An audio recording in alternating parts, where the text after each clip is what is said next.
அனைவருக்கும் இனிய வணக்கம். திருவண்ணாமலை நீர் மருத்துவம் ஞானலட்சுமி குடியில் தவயோகி ஆழ்வார் சித்தர் சித்த யோகினி பீடம் மன்சூராபாத் கிராமம்.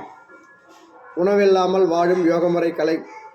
இந்த கலையை அடியேன் இன்று 44வது நன்னாள். இந்த 44வது நன்னாளிலே அடியேன் நீரை மருந்தென கொண்டு நீர் காய்கறிகளை எடுத்துக்கொண்டு ஆரோக்கியமாக சந்தோஷமாக வாழ்கிறேன். இந்த உண்ணாக்கலையின் அவசியம் ஒவ்வொரு மனிதனுக்கும் தேவை.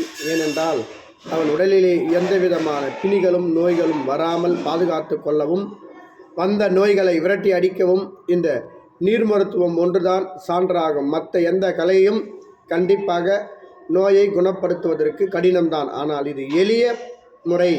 இந்த எளிய நீர் மருத்துவ முறையை கடைபிடித்து நோயில்லாத மனமில்லாத பெருவாழ்வை பெற முடியும் என்பதுதான் அடியனுடைய இன்றைய பதிவு.